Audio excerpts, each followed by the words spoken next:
This is Tokyo. 20 million people live in this urban area. New York and northeastern New Jersey, 17 million. Mexico City, nearly 11 million. London, 10 and three-quarters million. These are four of the largest communities in the world, home for twice as many people as there were in the first four cities at the beginning of the century. In the whole world, a little over 4 billion.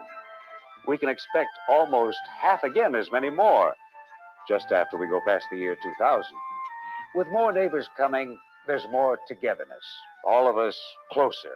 All of us very much interested in living here and in living as well as we can. The togetherness is making problems. Too much technology. Wildlife threatened. Environment threatened. Too much phosphorus.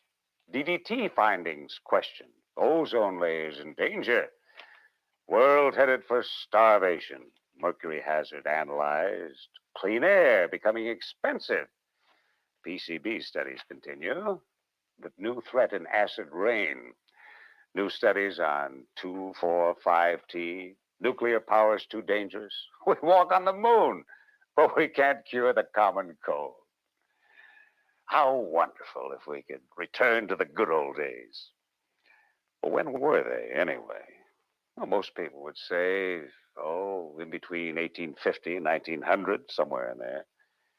In that period of time, the United States had only 35 million people, about 1/6 of what it has today.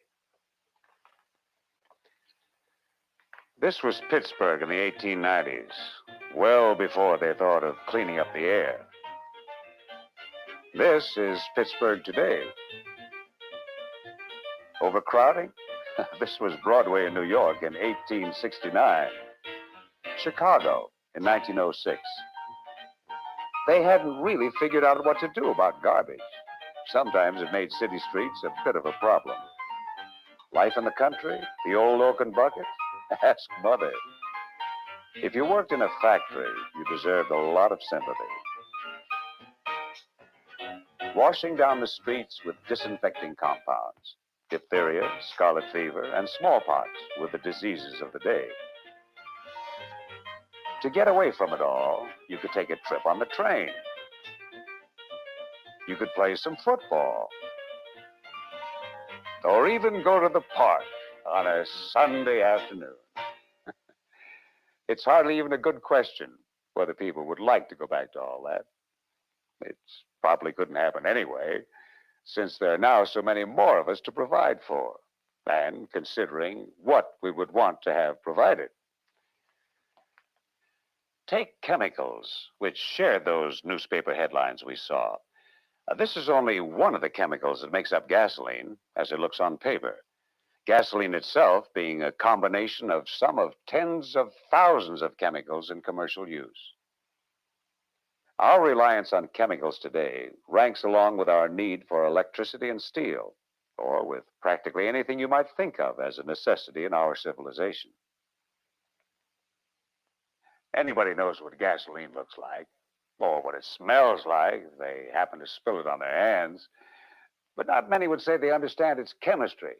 Now, fortunately, not many have to. Most of us get by very nicely, just recalling what we already know, what we learned in school. Your body's made of cells, like millions of cells. It gets its energy from chemicals, food, I mean. That's what keeps us alive. Your body's made of like 80% water or something. From the gasoline in your car to everything else in the universe, a world of chemicals. If the very world we live in is all chemicals, how can they be bad?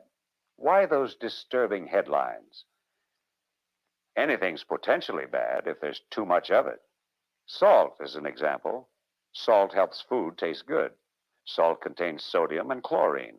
Our bodies need sodium, up to a point. Yet too much sodium contributes importantly to high blood pressure, and it would be entirely possible to take enough of this pleasant-tasting stuff all at once to kill you. Water.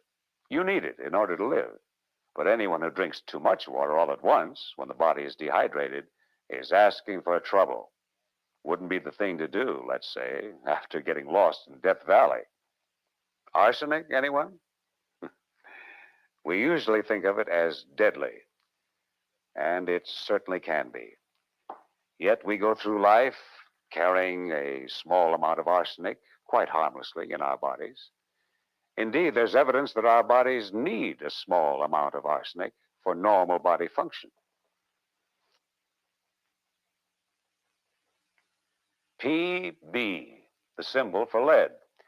Lead poisoning is frequently in the news. The Romans used lead water pipes and drank their wine from lead casks and lead alloy cups. It's entirely possible that several generations of lead poisoning were enough to help finish off the Roman Empire.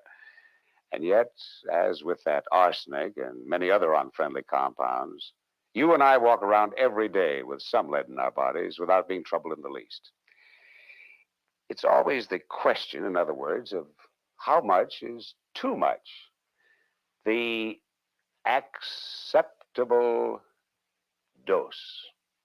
And how often the dose is repeated and over what period of time.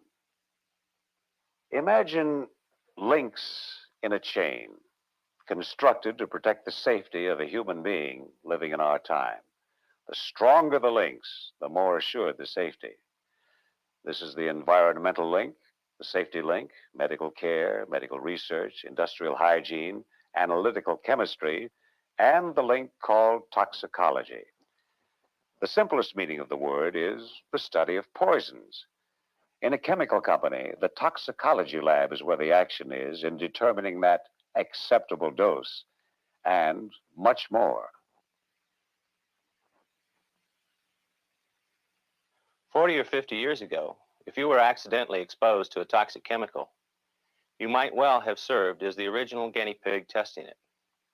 There weren't any organized laboratories to determine the hazards before the trouble occurred. The doctor took care of you after the fact. Many changes have come since then. Today, the front line of defense is the toxicology laboratory. We're pleased to have this opportunity to tell you about this relatively new science and what it's doing to enable all of us to live with chemicals in our modern world. If you've never met a toxicologist, it may be because there aren't too many to begin with. No more than 1,500 in all of North America, working in chemical and drug companies, universities, government agencies, private labs. There are over 100 toxicologists and technical personnel that work in this laboratory in Midland, more than you'd find in most such facilities. The main part of the mission here is to get the data that will determine what's the safe way to manufacture the chemical, to handle it, to use it, and then to dispose of it. Another thing thereafter is information needed for government registration of new chemicals. New legislation makes it practically impossible to manufacture a new chemical without adequate testing, a situation welcomed by any responsible company. Being conscientious about safeguarding public health is only one aspect of this. Good business demands it. Without adequate testing, you're going to fall behind. From the thousands of tests that go on here 7 days a week, knowledge is building up, guidance for future research and testing, and more insight on how men and chemicals and the environment can live together. Somewhere in a company product lab, a bench chemist feels he may be onto something. Some new chemical he feels will meet an important need, a pesticide, let's say. He's gone far enough to produce a few grams. It's been tried out on roaches, flies, and other insects, all of which responded as he'd hoped. A number has been assigned and a chemical name as long as your arm, but we'll just call it Bill Smith's new chemical. The chemist knows there are a lot of questions to be answered, and he knows, too, that many of the answers have to come from the toxicology lab. Here, his new creation will be one of 50 to 60 other chemicals usually under test. This is a planning meeting. There are questions, a lot of them. Somehow they never get down to anything quite as simple as, is this new chemical toxic? To that one, any chemist knows the answer. Of course it's toxic. Meaning, as we've already observed, that all chemicals are toxic. And the degree of danger depends on the amount of the dose. What's healthful, what's unhealthful, what's desirable, what's undesirable. There are many variables. One or more species of animals may be called for. From just a few to hundreds of each species may be required for a single study. It may take from a few weeks to years of testing, and naturally, a variation in cost from a few $100s to over $1 million. Question: if you should take some of the chemical into your system, would there be a high degree of risk or not? This gets down to the inherent toxicity of the material. Question: what about containment? Will it be difficult or easy to control? Are the effects going to be persistent, accumulating in the human body? And how much of it will be produced in order to meet expected demand? As the chemist visualizes his new product in use, these are the kinds of questions the toxicologists think about in setting up the testing program. Certain basic tests have to be done to meet the expectations of regulatory agencies such as the Food and Drug Administration and the Environmental Protection Agency. There's the Toxic Substances Control Act, for instance, and there are several others with which we must comply.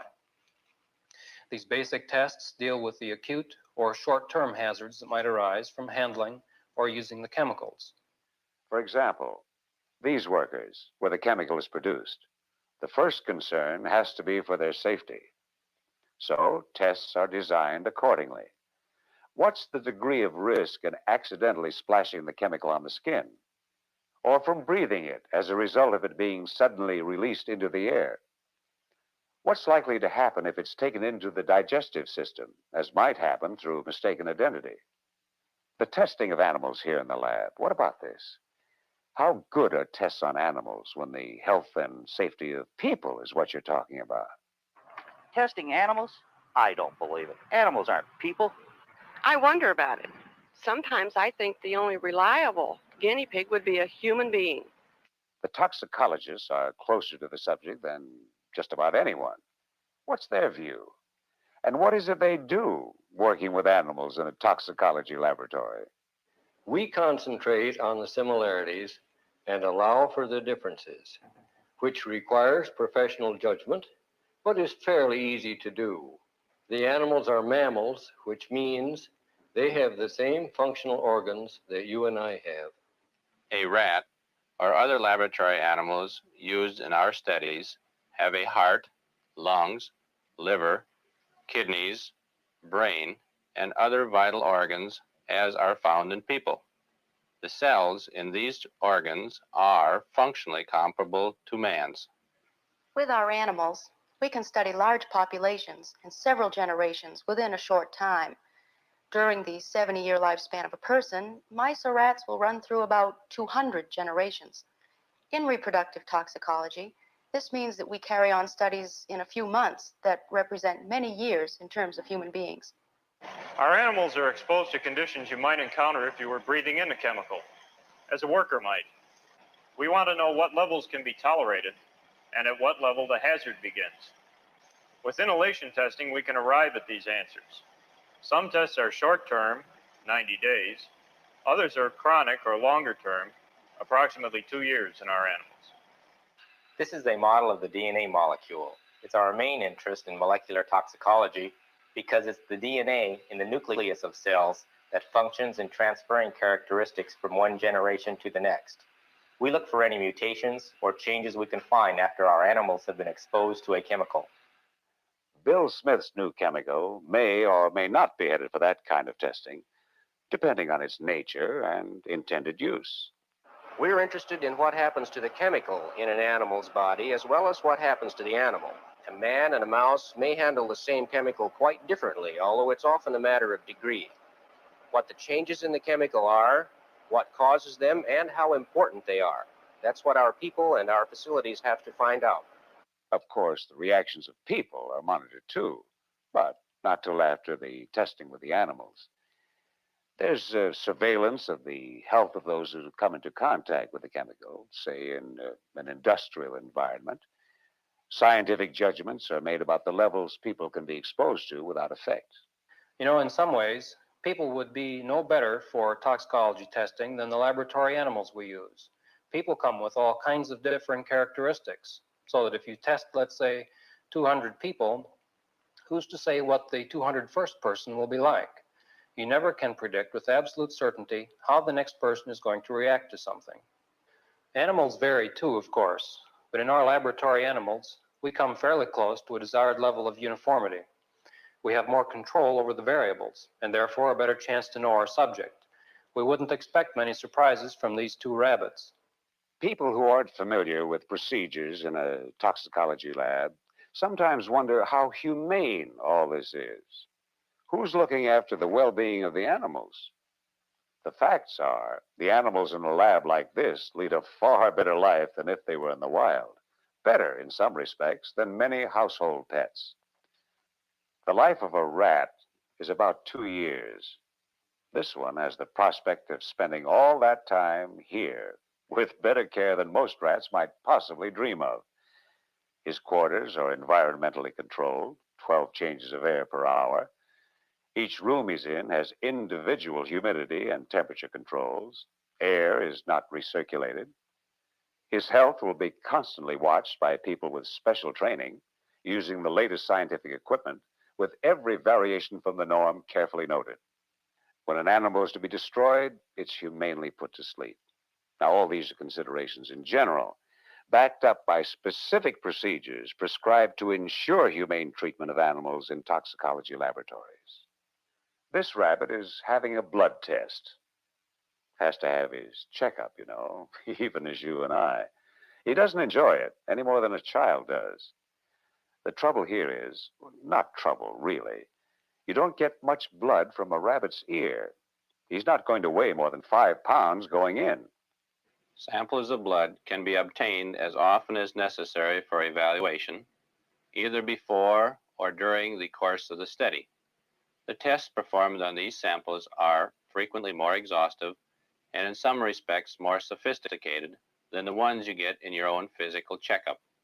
We want to know the reaction of each organ to the chemical being tested. All this in relation to measured doses, to doses given at various frequencies, and for different durations of time. Our pathology test results on a treated population are checked against a control group, untreated. We want to know what the differences are, if any. When an autopsy is done, again, you've got a considerable exploration. Nice comparison when the county coroner does an autopsy after a police call. Frequently, all he needs to find out is when the shot was fired and where did the bullet enter. Here, it's the story on each organ of the body that must be investigated. This could be a kidney or a liver from a mouse that participated in the testing of Bill Smith's chemical. A mouse's heart, the brain, examined from various regions as demonstrated by the multiple sections and sections of spinal cord. Under the light microscope, going up to 1,000 times magnification, the general pattern of the cells, as well as individual cells, are studied and evaluated. Somebody wants to know how the stomach of mouse number 3745 reacted in tests on July so-and-so 2.5 years ago, right here in the file. Sometimes we need to look closer than with a regular microscope. Then the electron microscope is put on the case. With this, they can magnify up to 100,000 times compared to the 200 to 400 magnification ordinarily required. When Bill Smith arrived at that initial planning meeting, the notes he brought with him could be carried in your briefcase, or maybe in your coat pocket even. Rough data on the new chemical. Now, at the conclusion of the lab testing, the paperwork looks like this. This is just a 10-day inhalation study. A 2-year cancer study takes up a whole shelf. But you'd expect that since there are many thousands of data points generated during the life of the animals. Paper gets too bulky, so the pages of notes are transferred to microfiche. 44 pages on a single slide. By now, the scientists in this lab have a 40-year database of tests on 50,000 chemicals for use by other company operations all over the world, as far away as Hong Kong. There have been many significant scientific findings coming from the work that you've seen. And we get a lot of encouragement from our management to share them with others. Reports of our major toxicological projects are published regularly in scientific journals. Between 270 and 280 of them in the 45 years since our laboratory was established. This makes the results of our research available to the entire scientific community. Anybody in competitive industry or in the academic world, the government, labor, or the general public. Unfortunately, not all projects live to the point of having scientific papers written about them. Facts about Bill Smith's chemical, or any new chemical, may turn up during testing, which indicate that the degree of risk is too great. In the pesticide family alone, only about 1 out of 1,000 new chemicals gets to market. Even for those chemicals that do make it, there are aspects of product stewardship that will pursue them as long as they are offered for sale. Manufacturing, marketing, and distribution operations, even those beyond company control, are given utilization guidelines. Company speakers explain to outside groups what the guidelines are and how they should be applied. Educational literature amplifies the message. In the field, research continues, checking the impact of the chemical on the environment.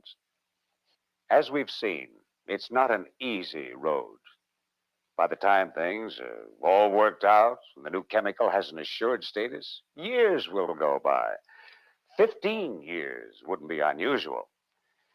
In that amount of time, the world hasn't been standing still. More people are populating planet Earth. More and more cities are merging into dense urban areas.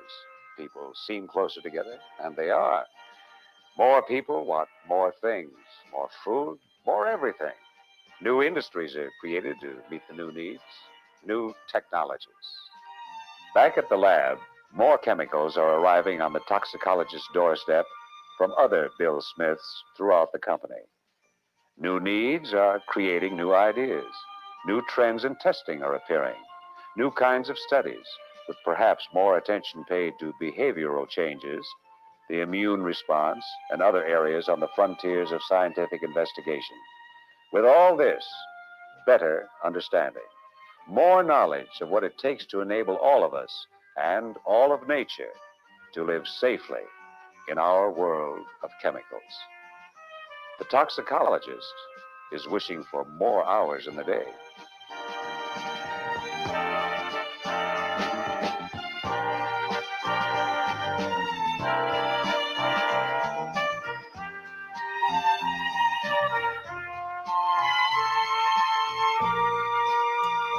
Okay.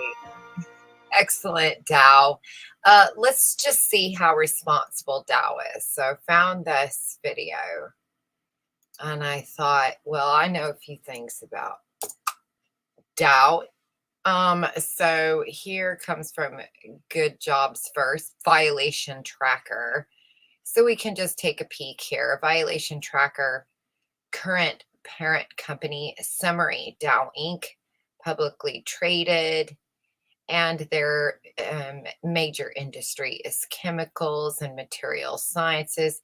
And their penalty since just the year 2000 has been, let's see, this is hundreds, thousands. Oh my, that's a lot of money. So here is some of the top 5 offenses, for competition-related offenses, for environmental-related offenses. Well, that's a lot. Number of wow, look at that.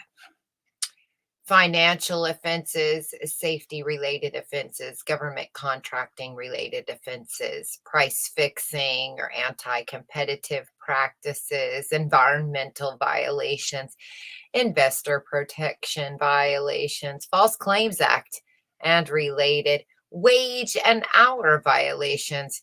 So here are some of the individuals.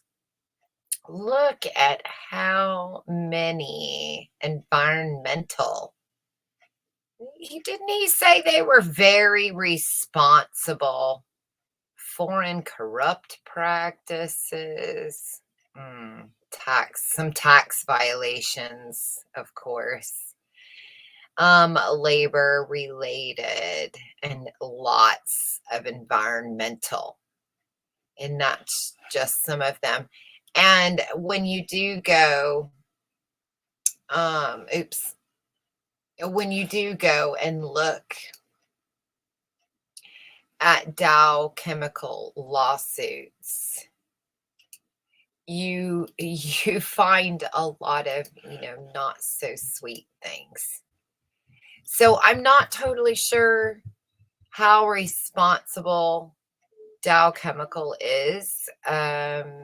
They've been paying out for all kinds of things. Suspected human carcinogens, and let's see, cleanups for the environment, bug killer, cancer, things we don't like to talk about. Anyway, just thought that was kind of an interesting thing there. What is a responsible business? I'm not sure. It's clearly not Dow Chemicals, though. Bye.